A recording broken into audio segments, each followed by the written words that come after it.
Amigos, esse é o primeiro programa da WebTV Economia Criativa Descomplicando a Economia. É muito interessante esse trabalho que será feito aqui, porque ele envolve uma mágica que tem acontecido ao longo dos últimos 30, 40 anos, né? Que é a revolução da informação, a revolução do conhecimento, né? E a economia criativa tem a ver diretamente com isso.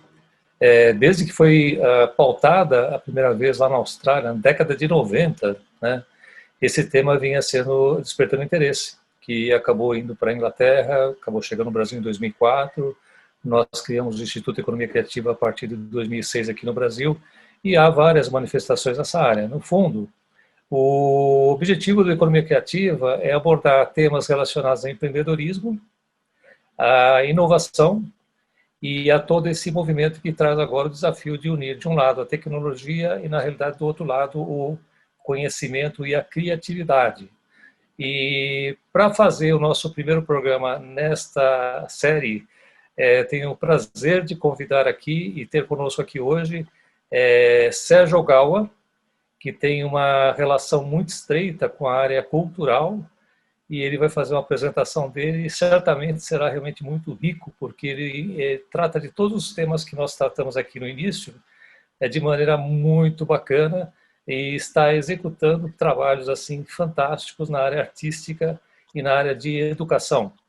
Então, Sérgio, seja muito bem-vindo, obrigado aí pela sua presença aqui hoje. Muito obrigado pela oportunidade.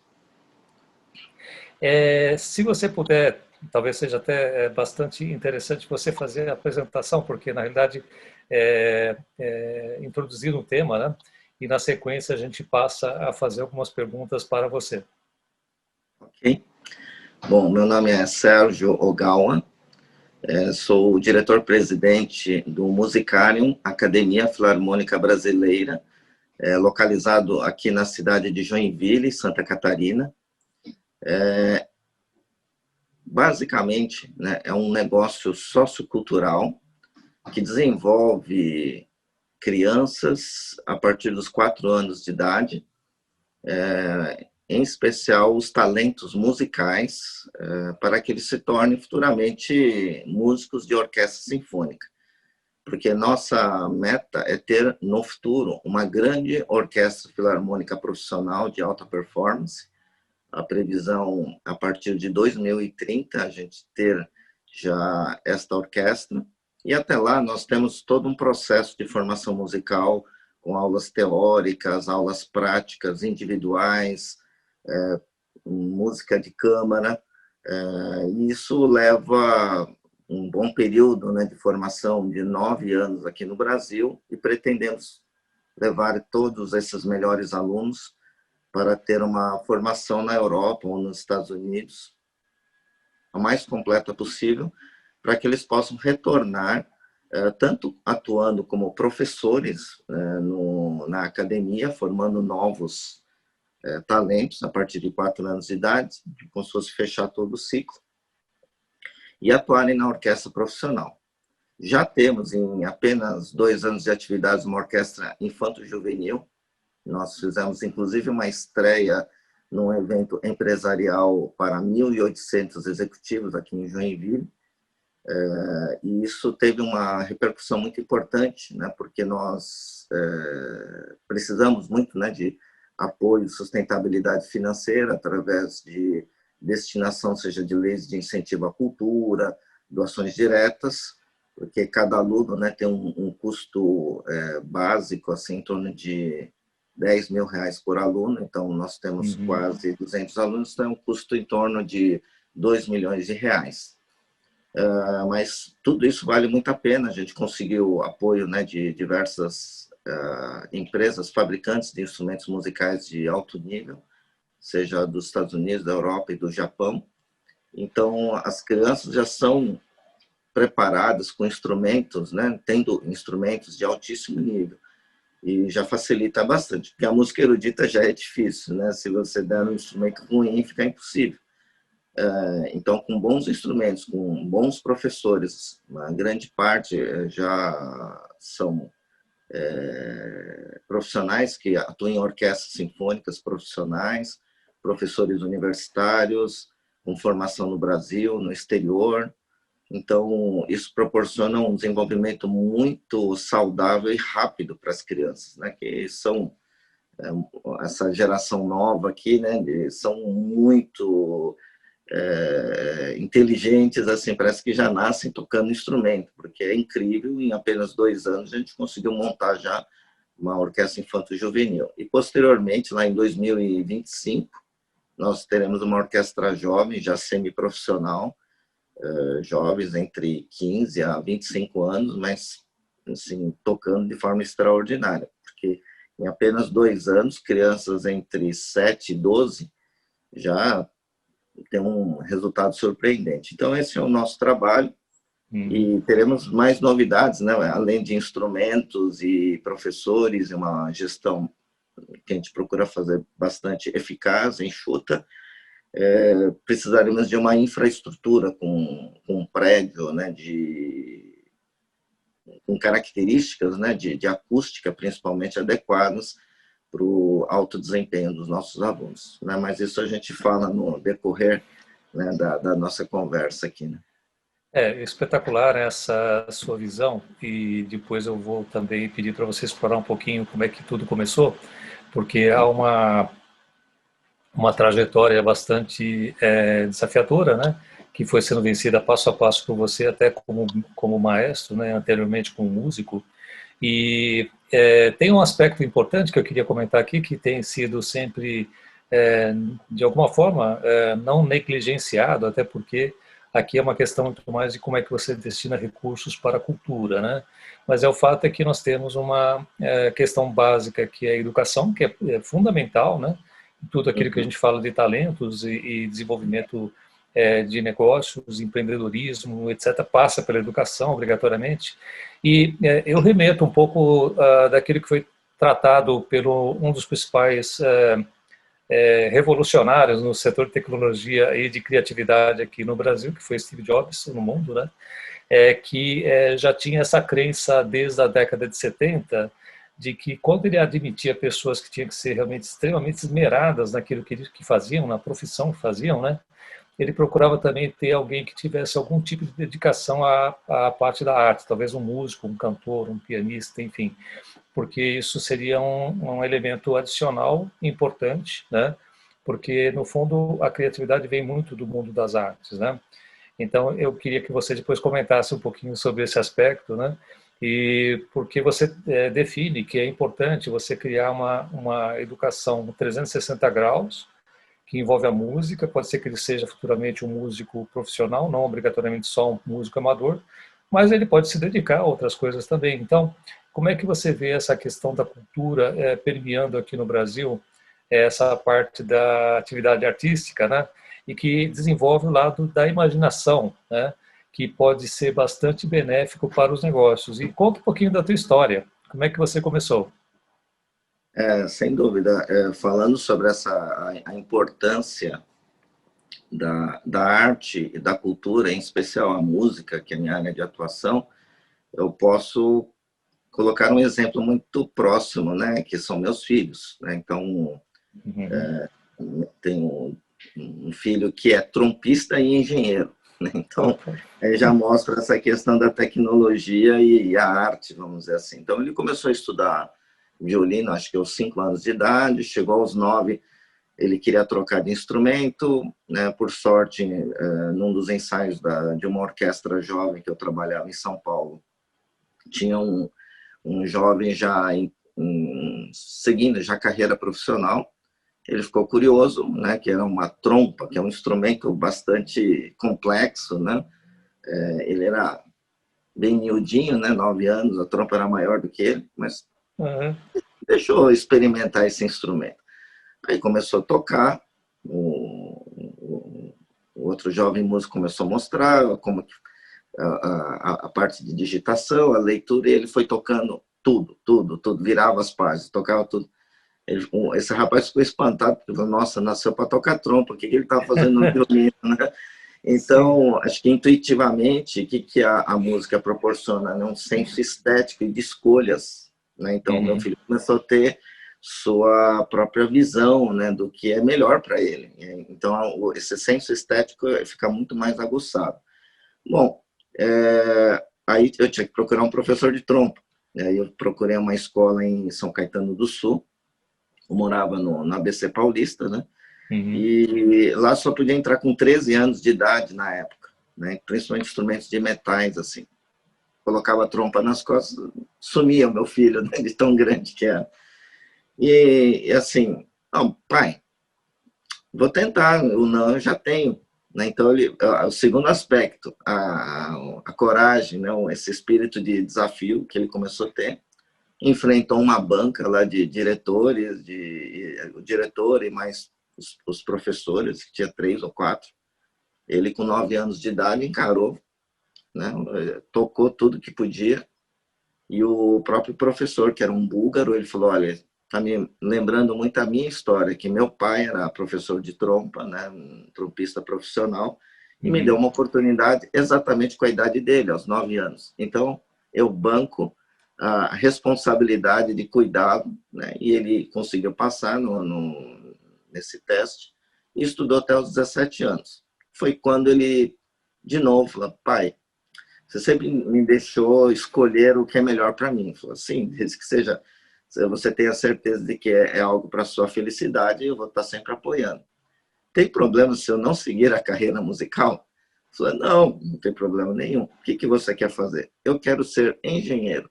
Inclusive, eu quero trabalhar em alta tecnologia e contribuir para o bem da humanidade. Puxa, que bonito, Leonardo. Então, mas o que você quer desenvolver? Eu quero ser engenheiro mecânico, trabalhar em indústria automobilística, mas para desenvolver carros ecologicamente corretos, sei lá, né, com combustíveis alternativos, enfim, para que possa melhorar o meio ambiente do planeta. Muito bonito. E você vai continuar com a música? Lógico, eu vou estudar paralelamente e dedicar aos projetos socioculturais, que eu também trabalhava em São Paulo. Então, além de trompista, ele é regente, arranjador, estuda à noite no Instituto Mauá de Tecnologia em São Caetano do Sul, está no 4º ano. E muito rapidamente também já trabalha, né, fazendo estágio numa empresa de automação. E a minha filha, que é flautista, também é a mesma coisa. Chegou aos 17, 18 anos. Pai, eu não vou seguir carreira musical. Tem algum problema? Você vai ficar chateado? Não, de jeito nenhum. O que você vai fazer? Eu quero fazer medicina ou medicina veterinária. Tá bom. Aí fez o cursinho, né? E passou na USP. Está no 4º ano de medicina veterinária. Atua também voluntariamente, né, como diretora financeira da empresa Júnior, né, que presta serviços, assessoria para pequenos produtores. Atua ainda como flautista, como regente, atuando, né, também nessa parte de projetos socioculturais.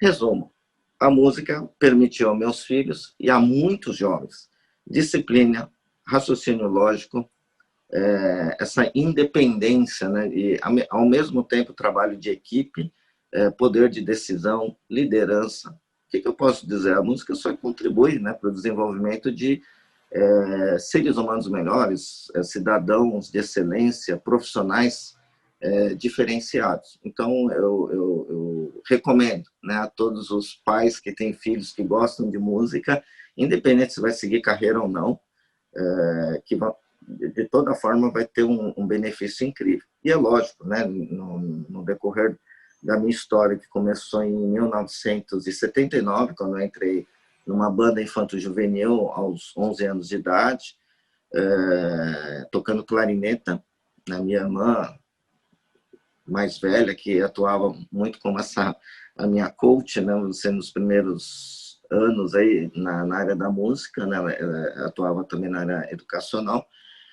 Posteriormente, me convidaram para desenvolver um embrião, né, de um projeto de formação de orquestra. Comecei com 7 crianças estudando violino em 1983.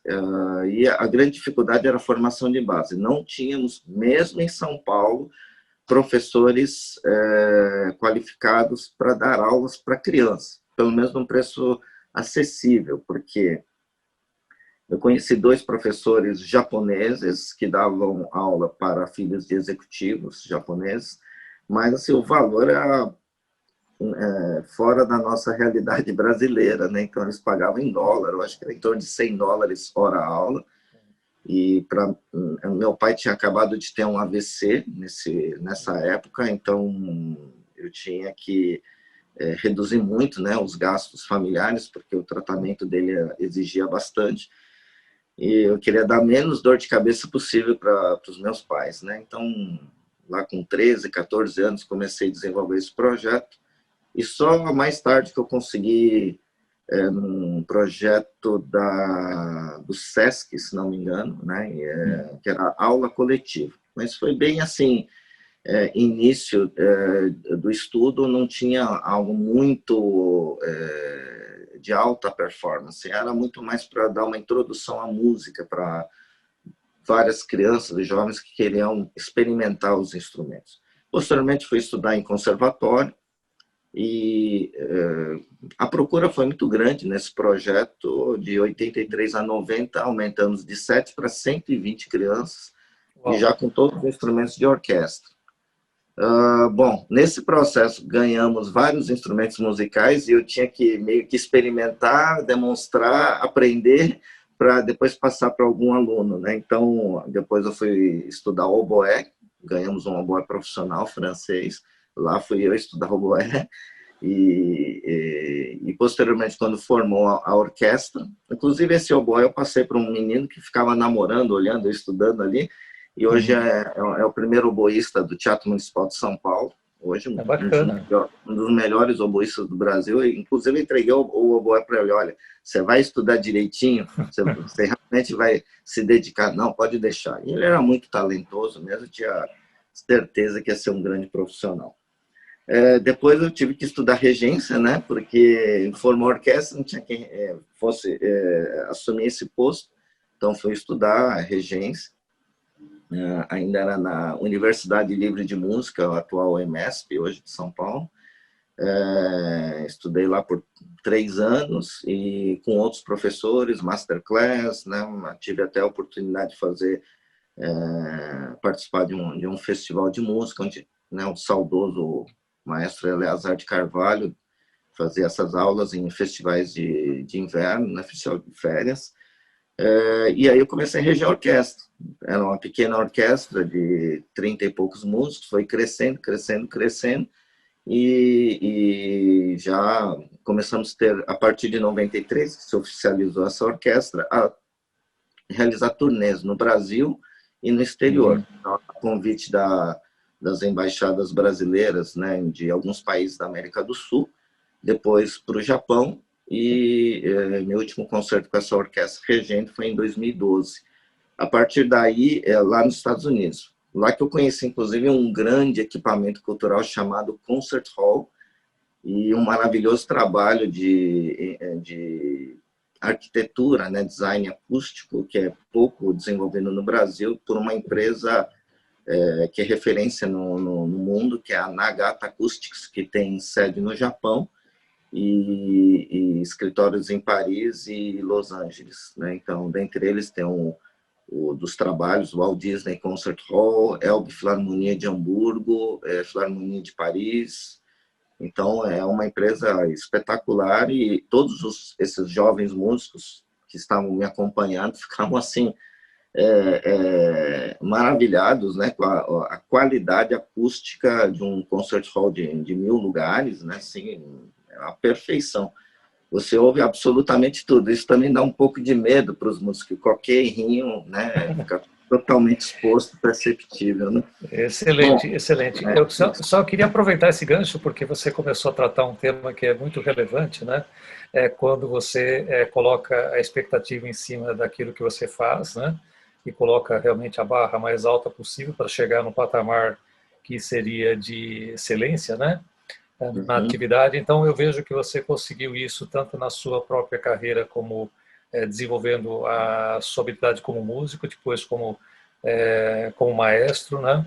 E aí uma qualidade muito rara, que eu acho que é super importante e que talvez fizesse toda a diferença no mundo das artes, não só no Brasil, mas em qualquer lugar, que é você ter essa visão do empreendimento que está sendo feito nessa área, né?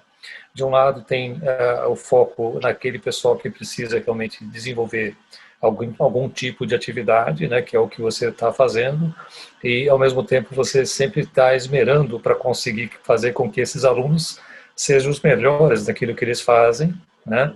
E também tem o desafio de passar isso para os seus instrutores, professores que fazem o acompanhamento desses alunos. E aí você tocou no ponto da tecnologia.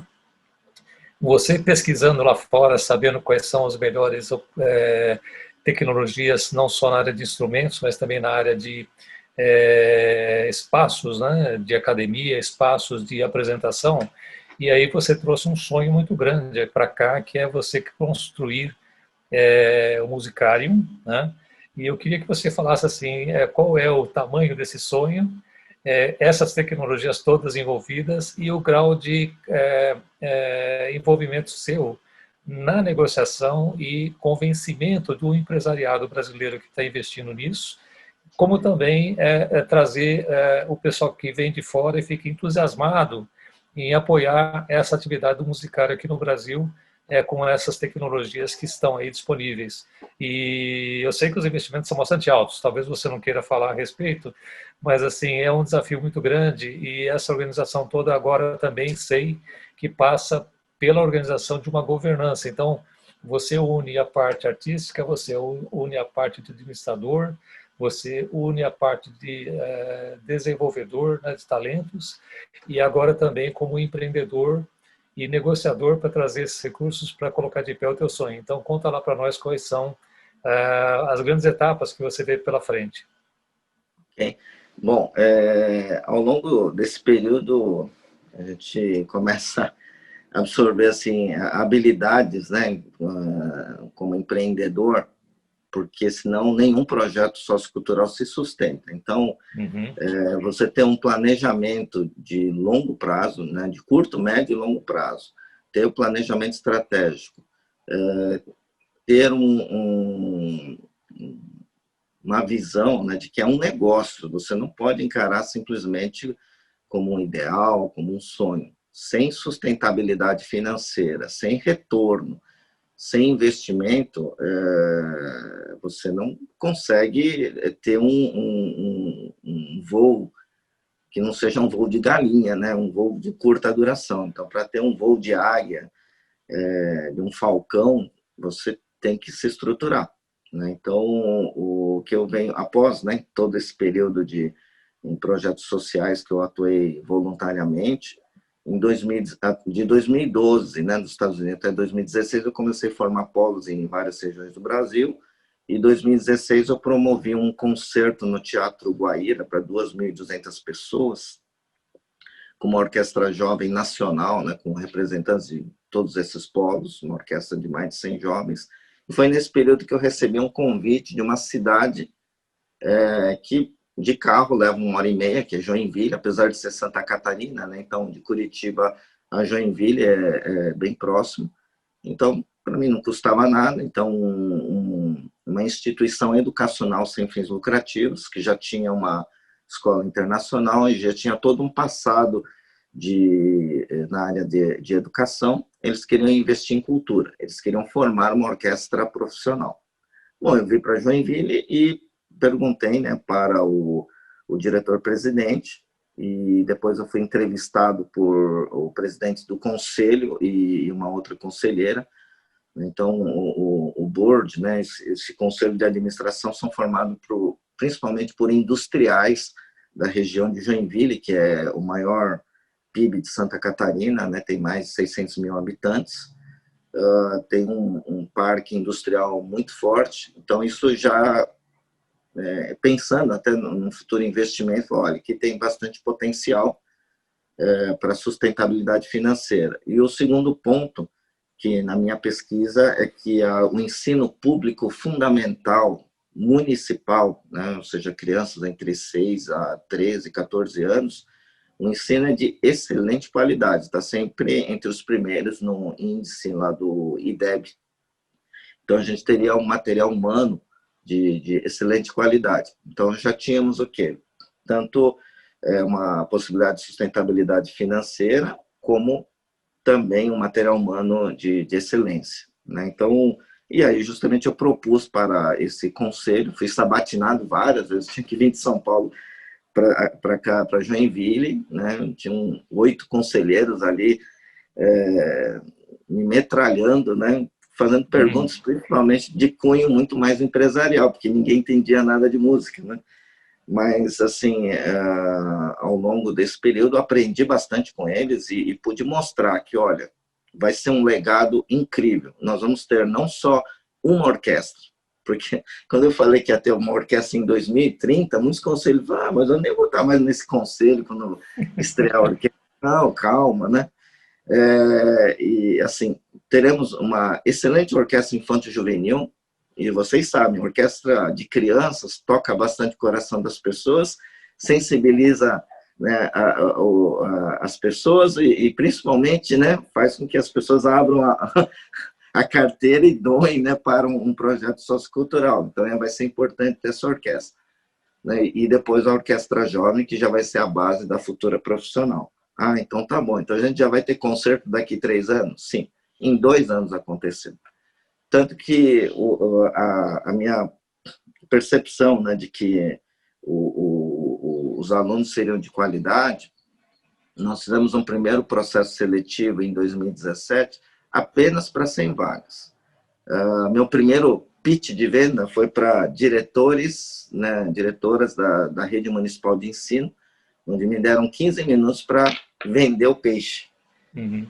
E eu coloquei 2 atrativos, né? A bolsas de estudo integrais, com instrumento, né, de orquestra sinfônica, desde os mais pequenininhos para crianças, né, pequenas até inteiros para alunos já na pré-adolescência, vamos dizer assim. E vieram 700 candidatos para 100 vagas. Uau! Então, o que era para ser um final de semana de testes, né, do processo seletivo, com teste ritmo, melódico, entrevista pessoal com ficha anamnese, porque a gente queria ver o grau de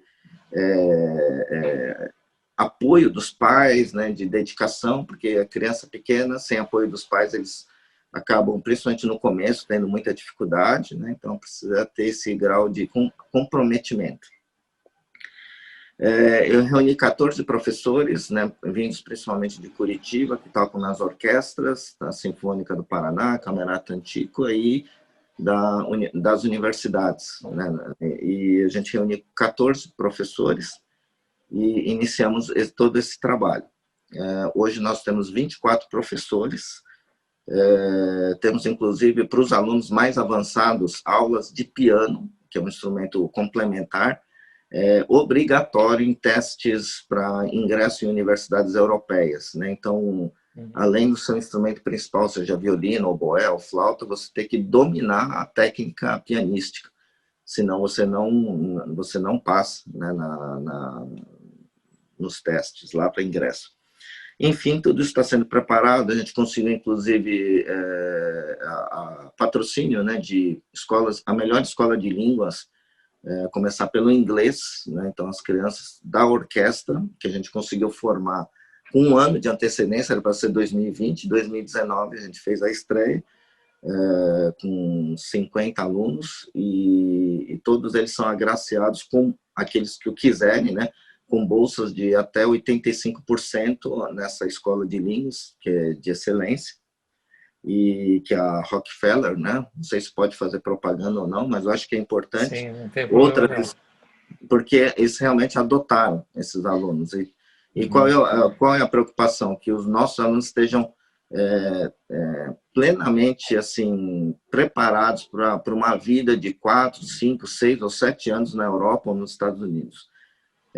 Eu agora estou buscando parcerias, por exemplo, tem alunos que vão estudar na França, então a gente sabe que é muito importante na França que você domine o idioma, né, que isso facilita a vida, né, e assim os alunos estão se desenvolvendo bastante. Cada aluno para nós é um investimento muito alto, não só do ponto de vista financeiro, mas a gente faz um desenho de carreira, porque cada um desses alunos vai se tornar super profissionais, não só na área da música, mas alguns já estão desenvolvendo perfil de liderança, de gestão, Se tiver que pagar um curso em Harvard ou na Sorbonne na área de gestão, na área cultural, nós vamos bancar. Por quê? Qual é o nosso próximo projeto? Ter um prédio, que é um edifício com características acústicas ímpar no Brasil, só tem isso nos Estados Unidos, ou na Inglaterra, no Japão também tem, 10 mil metros quadrados, cada andar para cada tipo de famílias de instrumentos, que seriam famílias. Família das cordas, que é violino, viola, violoncelo, contrabaixo, né?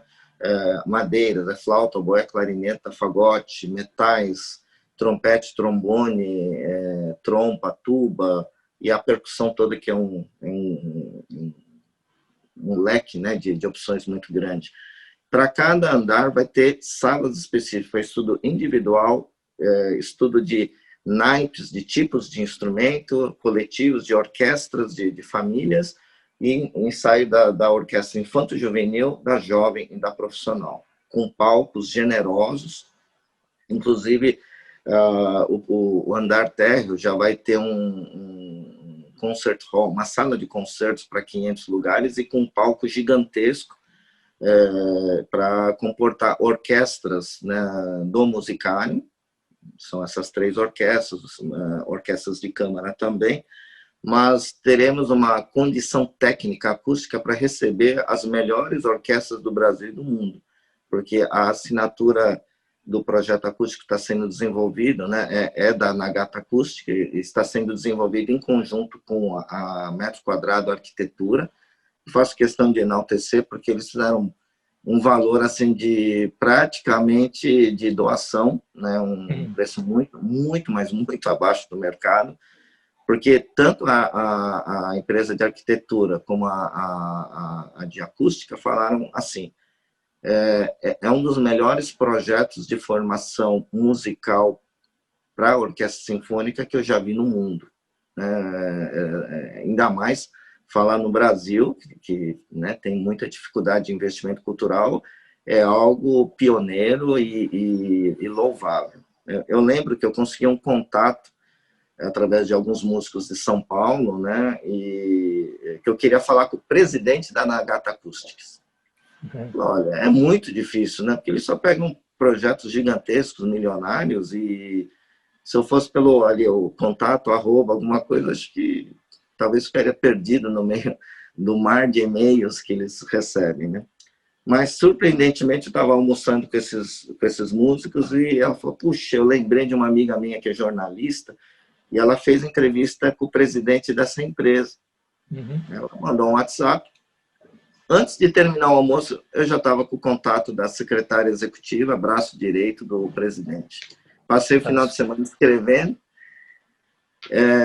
Acho que eu fiz tão detalhado, né, andar por andar, sala por sala, como se fosse descrever o projeto arquitetônico em palavras. E aí eu mandei, bom, quem sabe daqui uma semana, um mês, eles me respondem. 8 horas depois, considerando até o fuso horário japonês, veio a resposta extraordinária.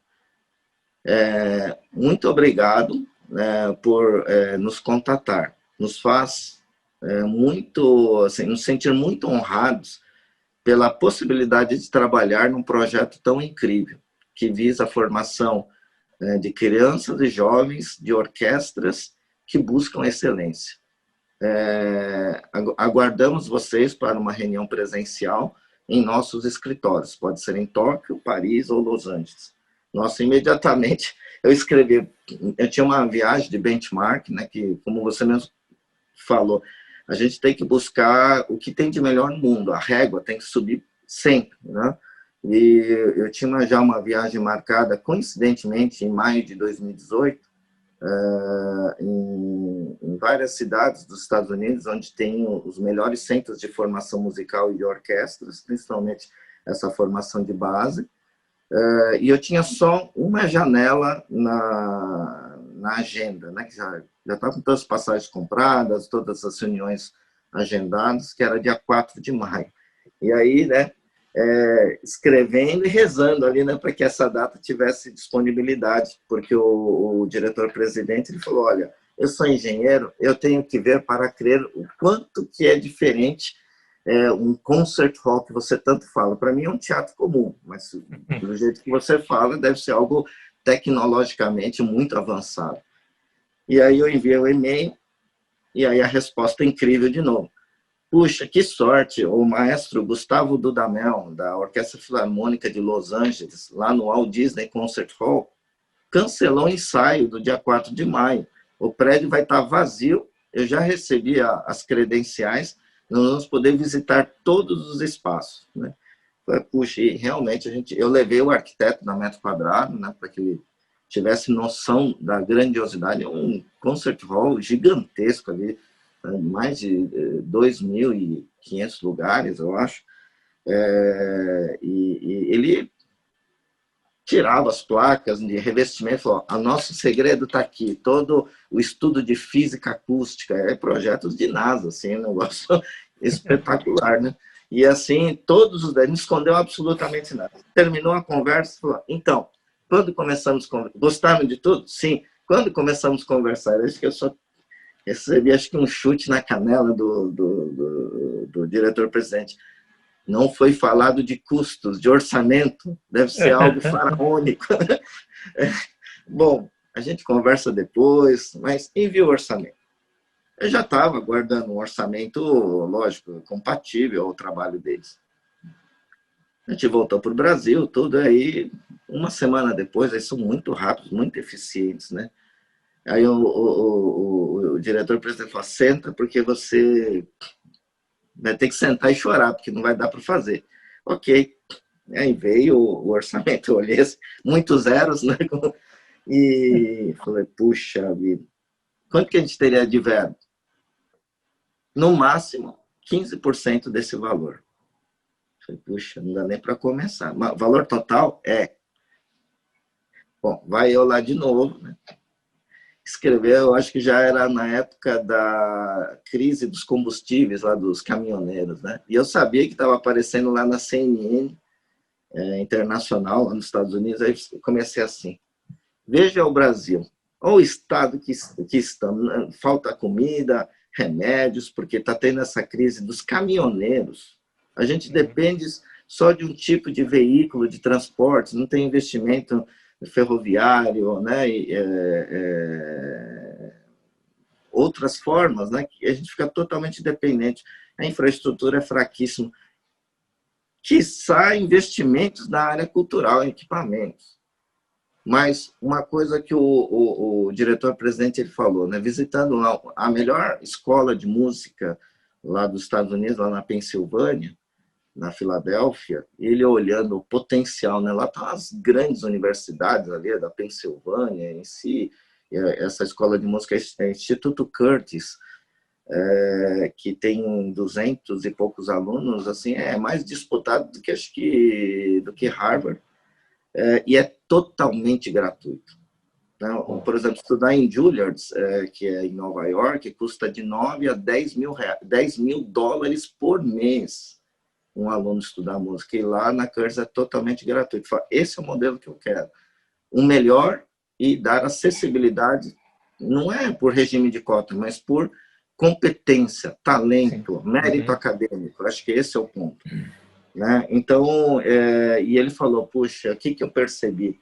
Para ter uma economia forte, porque lá é uma potência, aquela cidade, aquele estado, a gente andando nas ruas que tinham diversos teatros, precisa ter investimento educacional e cultural para formar uma cidade, um estado, uma nação forte.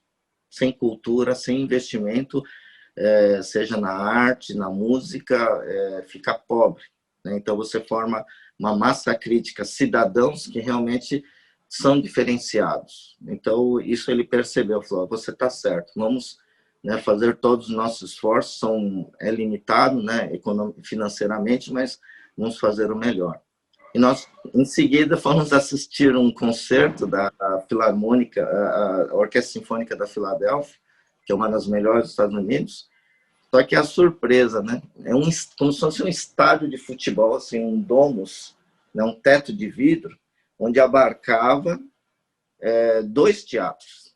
Um teatro, uma sala de um concert hall e um teatro de ópera e balé, né? Algo assim, gigantesco mesmo. Então você vê o cuidado e o quanto que... E tudo isso aí era feito por sponsors, né? Como patrocinadores e grandes empresas, já que é um estado rico, permitia fazer a manutenção de equipamentos tão espetaculares como esse, né? Então, tudo isso foi muito importante. Sérgio, me perdoe. Nós certamente faremos uma nova entrevista com você, porque você demonstrou em pouco tempo aqui, nosso horário... Já estourou, né? Não, mas fica tranquilo, porque é um horário que vai ao ar em 30 minutos. E sim. eu queria comentar com você o seguinte: na realidade, assim, você passou nesse curto espaço de tempo tudo aquilo que você fez na sua trajetória, todos os desafios que você enfrentou, nunca deixou de acreditar, né? Que acho que é o ponto mais importante de ousar buscar, né, essas alternativas. Mostrou a sua capacidade de negociação, que você já citou, né? Para poder trazer um projeto dessa envergadura para o Brasil, e tem naturalmente esse desafio de colocar de pé e fazer naturalmente a manutenção. Mas esse sonhar grande dentro desse mercado de área cultural, área da música e outras artes, é uma das coisas mais importantes que nós temos aqui como legado, né? E certamente, como nós sempre dependemos de projetos que estavam sendo, de alguma forma, patrocinados pelo governo, né? E o governo sempre tem recursos escassos, então você mitiga muito a distribuição de recursos, né?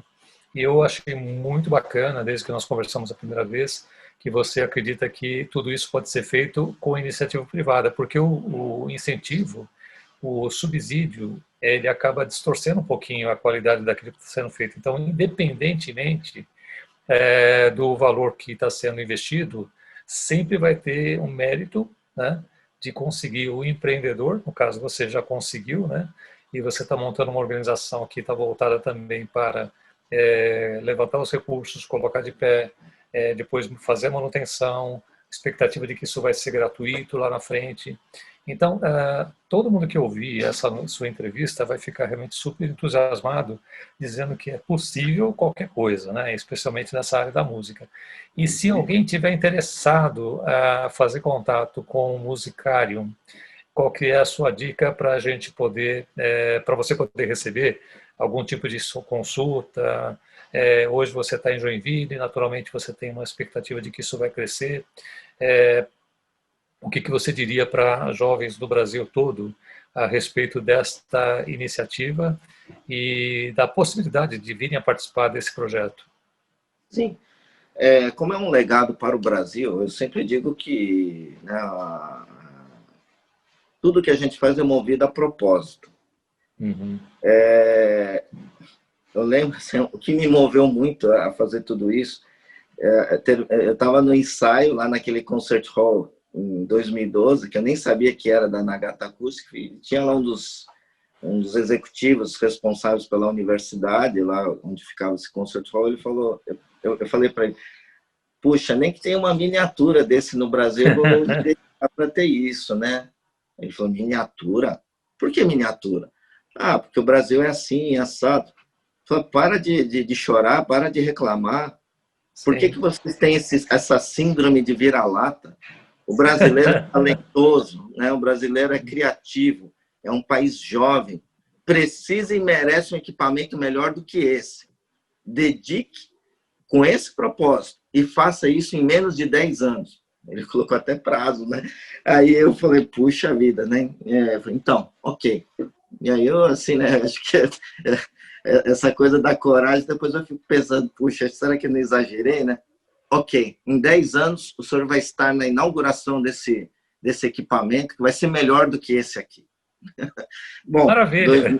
2018 estava eu num conselho, porque já todo o board, né, estava impressionado com o desenvolvimento, né, em 1 ano e meio de todas as crianças, o performance deles com os professores. O que você precisa para desenvolver ainda mais? Bom, Aí o problema do Jaque, né? Bom, já que perguntaram, precisamos de uma academia de música com arquitetura, acústica, assim, assim, assado. Você tem quem possa desenvolver?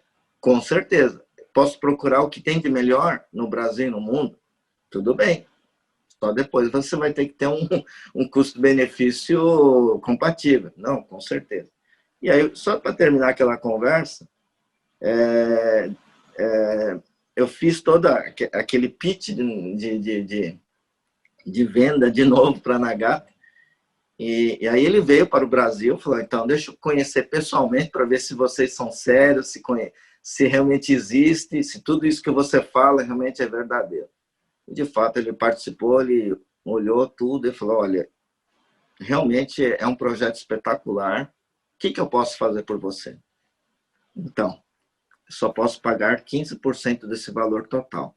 O que eu proponho? Vamos fazer primeiro a Academia de Música, que é um projeto sociocultural, e depois o business, que é o concert hall, que a gente vai locar o espaço para várias orquestras, vários eventos, seja da área cultural, até mesmo empresarial, que vai ser um equipamento fantástico para mais de 1000 lugares.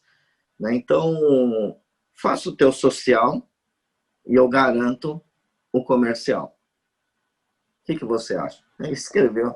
Vou pensar, vou escrever lá para toda a diretoria lá do Japão, o presidente, se ele aprovar, que veio o consultor sênior, né, para cá.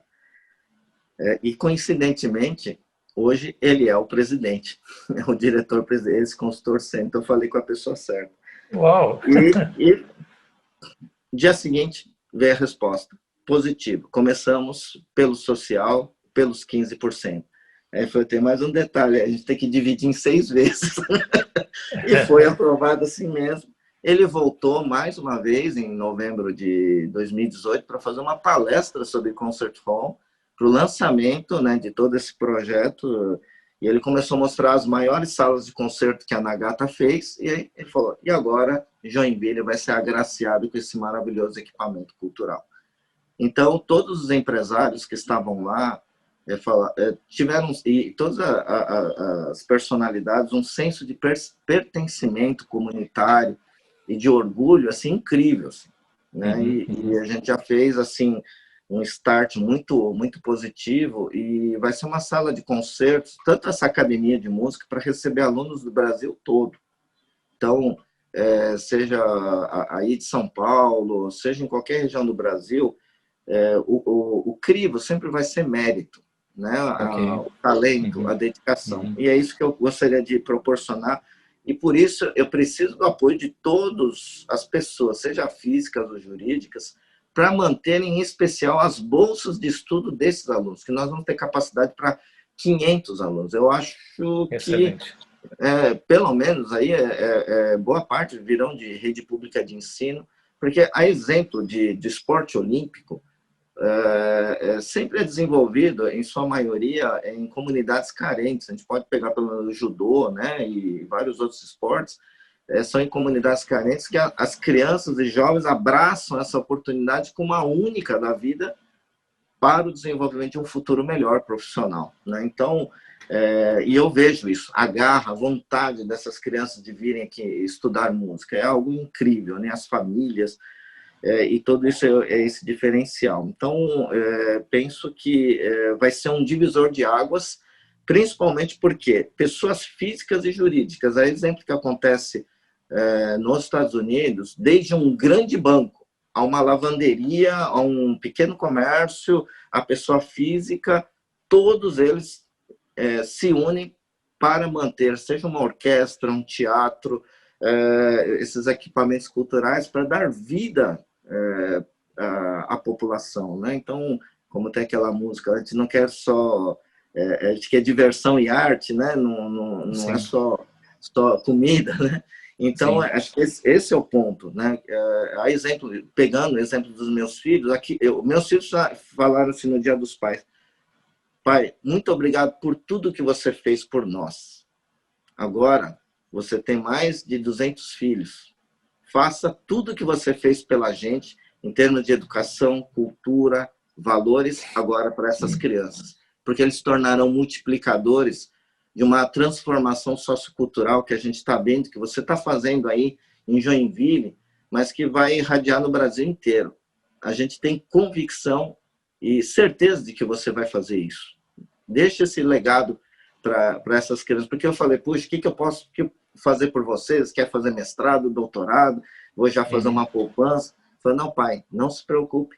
Agora você tem muito mais assim a fazer, né, por muitas crianças e jovens. Então eu fiquei muito contente, porque quando eu vi essa frase da maturidade, tudo isso que a gente investiu em educação e cultura formou cidadãos de excelência, seres humanos melhores. E é isso que eu quero fazer para todas as crianças e jovens do Brasil que vierem estudar no Musicário. Vai ser uma academia de formação humana ímpar no Brasil. E com essa mensagem... Perdão. Não, por favor.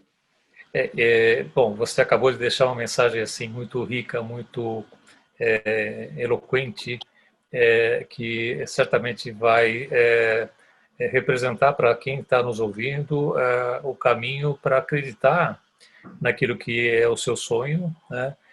De pensar de maneira bastante ousada em relação aos seus objetivos e valorizar muito a educação, né, Sérgio? Porque é um dos pontos mais relevantes, tanto quanto se você não dedicar-se à área musical, certamente você vai se dedicar a outras atividades que estarão também estimulando o seu lado criativo, porque no fundo, economia criativa, como vocês viram aqui, e esse é um dos melhores exemplos que eu encontrei, né, e fico muito feliz se a gente poder começar o nosso programa Economia Criativa na Web TV, baseado nessas experiências do Sérgio, porque ele fala da história de empreendedorismo, de acreditar no sonho, fala da tecnologia, que você tem que conhecer bem aquilo que você... Fala da capacidade de negociação, fala da preocupação com a forma pela qual as crianças estão aprendendo aquilo, né?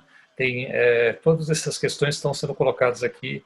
É uma excelente forma de transmitir para todos que estão nos ouvindo e assistindo quais são as expectativas do programa Economia Criativa. Então, Sérgio, muitíssimo obrigado, parabéns pelo trabalho fantástico que você está fazendo, parabéns a todos os seus patrocinadores, como empresas aí de Joinville e outras empresas. Certamente todo mundo vai ter muito interesse de poder ajudá-lo, né, nessa empreitada. E você citou um caso que é muito importante, porque na verdade a gente trata com crowdfunding, né? E muito bacana se você consegue motivar as pessoas futuramente para você fazer com que aquelas pessoas que têm uma certa vocação, né, para a área da música, puderem participar de um programa como esse, que vai abranger até 500 alunos, possam realmente chegar lá e receber esse benefício para poder se desenvolver nessa área, independentemente da classe social ou qualquer outra característica que venha a impedir, né? Porque você também citou que você tem hoje alunos de todo o Brasil que estão aí. Aliás, você levou alunos para Joinville para poder fazer esse trabalho acontecer lá também, né? Professores particularmente. Então, mais uma vez, muito obrigado, muito sucesso aí para o Musicarium e foi um grande prazer tê-lo aqui hoje conosco. Sim, eu que agradeço pela oportunidade, vou deixar os meus contatos e todas as informações, inclusive alguns links, né, para vídeos, tanto de storytelling dos alunos, desse futuro empreendimento que é o equipamento cultural. Temos grandes empresas, não só de Joinville, de outras regiões, fazendo aportes via lei de incentivo à cultura, né, que podem abater 4% do imposto de renda, e isso retorna, né, é ressarcido isso no ano seguinte, né, no exercício seguinte, e pessoas físicas podem destinar ali o imposto devido ali, até 6%. Né, então, sai do bolso, mas retorna, vamos dizer assim, né? Então, nem falo que é doação, é destinação, é uma renúncia fiscal por parte do governo, que é uma ferramenta muito importante. Temos recebido doações diretas de pessoas físicas e jurídicas, porque só empresas de lucro real que têm esse benefício e as pessoas físicas na declaração completa. Porém, até produtos e serviços a gente tem recebido, mesmo descontos especiais das grandes fábricas de instrumento, por exemplo, a Yamaha do Japão, a Buffet Crampon da Europa, a Conselmer dos Estados Unidos, né, que tem representantes aqui no Brasil, e eles têm assim, feito até 50%, 60% de desconto nos instrumentos, possibilitando hoje a gente ter um acervo de instrumentos assim, extraordinário. Assim, isso tem nos ajudado bastante. Então, toda e qualquer forma de apoio será muito bem-vindo, né? Então, eu conto, né, com o apoio de todos, porque vai ser um dos maiores legados que o Brasil pode construir, e que vai ser um orgulho do Brasil, né, para o mundo, porque essas orquestras que serão formadas aqui, os talentos, vão fazer turnês internacionais, levando o nome do Brasil no mais alto nível, na mais alta régua de qualidade e busca de excelência, que pode começar a mudar esse panorama, né, que muitas vezes, nesses últimos tempos, o Brasil não tem sido um exemplo, né, de realização, principalmente no campo cultural, desculpa, em que a gente pode mudar o jogo. Então, como eu falo, o Brasil precisa e merece, né, porque tem jovens talentosos, né, tem um poder de criatividade, né, com uma economia criativa, né, um poder de empreendedorismo fantástico, e unir, né, esse negócio sustentável, né, esse negócio sociocultural sustentável. Ele tem esse modelo, né, que tenha esse objetivo sociocultural, mas que tenha a sua sustentabilidade financeira de qualquer empresa, né, realmente bem organizada, com uma boa gestão, com uma boa governança, né? Esse é o nosso pensamento, que tem uma sustentabilidade por décadas já garantida, seja por políticas de captação de recursos, fontes de receita, de investimento, para que a gente tenha esse grande resultado de formação de uma nova geração de líderes empreendedores. Tenho certeza que dos 1000 jovens que passem e se formem no musicário, talvez uma boa parte não se torne, não viva profissionalmente da música, serão músicos profissionais, mas vão exercer papéis de liderança em todos os setores da sociedade brasileira, mas vão levar consigo todo esse know-how, toda essa gama, né, de habilidades adquiridas durante esse período de formação e que vão fazer a diferença no futuro do país. Essa é a minha esperança. Muito bem. E nós ficamos aqui, então, com essa mensagem final do Sérgio Ogawa, maestro empreendedor desse espetáculo do Musicarium que está sendo construído na cidade de Joinville, beneficiando mais de 200 crianças atualmente, futuramente muito mais, e que ele trata com tanto carinho, com tanto entusiasmo, passa muita energia, né, naquilo que você faz. É assim que a gente pode se inspirar também para fazer os nossos grandes sonhos serem realizados. Obrigado e um grande abraço para todos. Obrigado, Sérgio.